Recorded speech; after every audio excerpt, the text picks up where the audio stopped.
How's it going, guys and girls and cats and squirrels? My name is Neil, and today we're going to be pretty much going over my final thoughts on Chapter 6 Season 2. Now, I actually tried recording a previous session of my final thoughts, but the way I was kind of structuring it was taking way too long, and I decided to just scrap all of that. I'm going to simplify everything for you guys right here, right now. So firstly, I just want to go over the map in general, just the overall map as it is right now at the very end of the season. From the beginning, nothing really much was changed to the end. The only biggest change was at the very start, which was the introduction of this massive biome with a gold river going through it. We got Lone Wolf Lair, Shiny Shafts, Outlaw Oasis, and Crime City. All very, very good places to drop. Some better than others. Like, I prefer Crime City, Lone Wolf, and as an overall biome, it's actually not that bad. I like the fact that there's gold river water going throughout the whole area, and you get a speed boost, you get the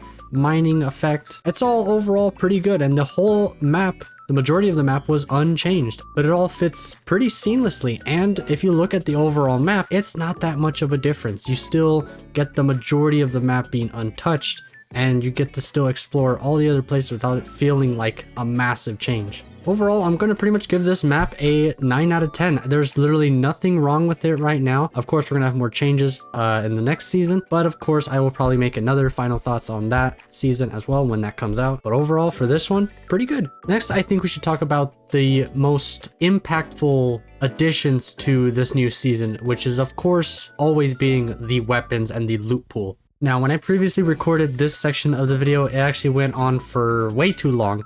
So what I'm going to just do is simplify my thoughts on this and make it easier to understand.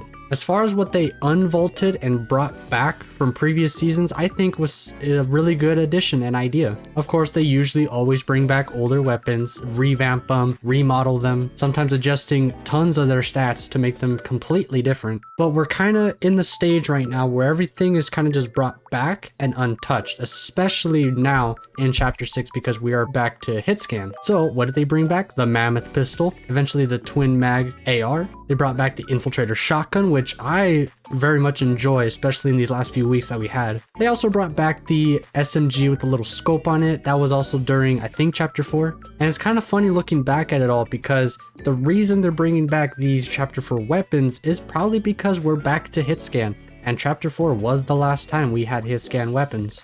While they vaulted a lot of the Season 1 weapons, they did remain with the Hollow Twister, which was everyone's favorite, still is. We still had the Sentinel Pump, which is amazing still. And the list goes pretty much on. We have a lot of really good weapons right now, a lot to choose from. We have the brand new Collateral AR, which is okay. I did kind of talk about it a little too much before. It's essentially just an SMG AR. It's pretty much for close range. I've tried it long range. It is not that good.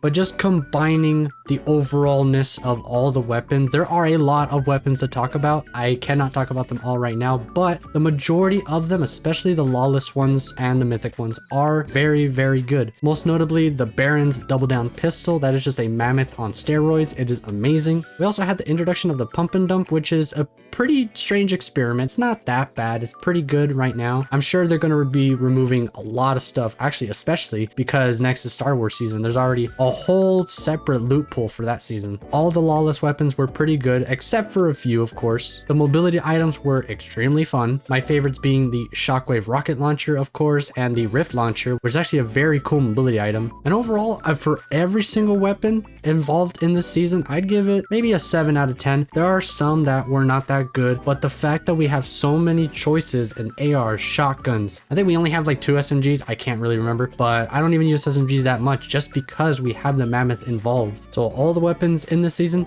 pretty good, but it could have been better. Now, this is actually something I didn't really want to talk about, but I guess I could discuss the Battle Pass a bit. Of course, this one was at first a little underwhelming when we first saw it. It was just another batch of brand new random characters that we've never seen before, alongside another Midas and Sub-Zero, which was pretty cool. It fits the theme at first, but that was a whole other reason for him being there. Now, I will admit some of the Battle Pass skins were a banger. For example, the Baron. Midas is always cool, but of course we have a lot of Midases. We of course had the meme skin of the season, which was big deal. But I think as an overall, I give the battle pass like a 7 out of 10. Of course, everything could be better. We could have given some of these slots to better, more unique characters, better looking characters. But as far as battle passes go, it's actually not that different from all the other times. Of course, some battle passes are way better than others, but that's why we just always wait till the end so that we can get to the next battle pass and see what else they have in store for us.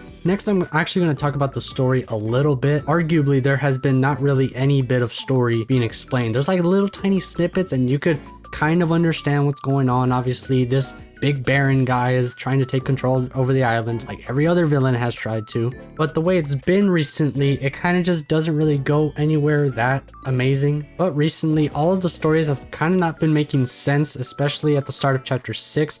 You could kind of piece together what's going on, and there are clear dialogues going on between the characters, and there's a bit of something going on, especially with the 0-point shard that we still need to understand. But the overall story, quote unquote, of this season was pretty basic. We kind of had to wait the entire season to get any sort of conclusion or continuation of what happened in the previous season with Daigo. We only recently started getting these little stages of him going through another portal for some ungodly reason. Who knows? There's probably some reason that he's gone in there, but as a casual player, you're not really gonna be paying attention or understanding what's going on. And that's an important factor, is that a casual player won't really be caring much about the story if it's not really fleshed out enough and intriguing enough. This all just seems a little too vague, at least right now. And I think overall, I don't even understand a lot of the story. I've been trying to keep up with all the voice logs, the quests. You've seen me do all the quests, but I kind of still don't really understand what's going on.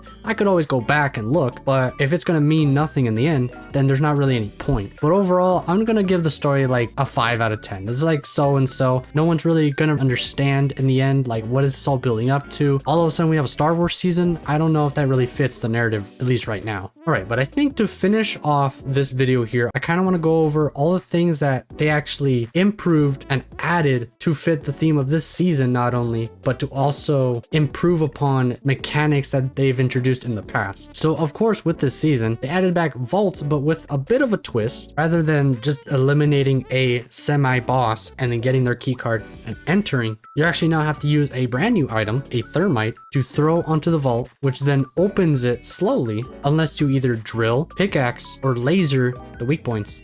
But overall, they took this system that did work and we had a lot of fun with in the past and actually improved a little bit on it. They actually gave it more depth by having us need to go out, get an item, throw it onto the vault, and actually break in, fitting the theme for this Lawless season. And I thought that was all pretty cool. Similar to the vaults, they did actually introduce another set of vaults in the form of the vans that rotate around the map. Now this, I'd say, is similar to the train, how that rotates and that has a vault on it. But now we have things on the roads that we could go after. For me, most of the time, I only ever got those when they were just so happening to ride past me. It was never like, oh, I need to go towards these vans to get the items in there. The items were good most of the time, especially with that mythic pistol, which I actually did not talk about. That mythic pistol was insane, but they were always just there. I appreciated that they weren't just like forced upon you. They were always just there if you wanted to loot those. You could go the whole match without looting any of the vaults, any of the vans, and you still get pretty far. But overall, in terms of the vaults and just the amount of options to go for throughout the entire map, you want to land everywhere most of the time. I think that's what makes a really, really good season and map. But overall, I'd give it a 9 out of 10. Those vaults and just having everything kind of just everywhere all at once, all the time, is amazing. I like all the options.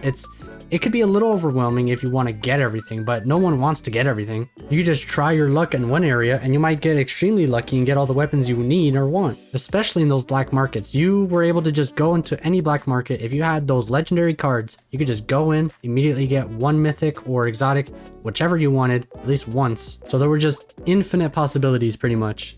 And that's why I give it a 9 out of 10. I think one last thing to discuss before I finish this is the collabs, of course. Every Fortnite season usually has some type of collab. as we did in the previous season with Godzilla. And this time around, it was Mortal Kombat. And honestly, I had not really any problems with it. Everything was pretty perfect. There weren't too many overpowered items. The mythics surprisingly felt super balanced, especially with Scorpion's kit. If you weren't aiming at the opponent properly with the chain attack, you would not pull them towards you. You would just straight up miss them. And I think what they did better about this season is that they didn't just remove all the items before the season even ended. To this day, this is the last day of the season essentially, Scorpion's items are still on the map. You can still get all of his items, and especially his medallion. It's all still there. With Godzilla, he left pretty early and we were unable to get any of his items. We couldn't even be Godzilla after a while. They just straight up took that out. So overall, in terms of the collab of this season, I'd give it an 8 out of 10.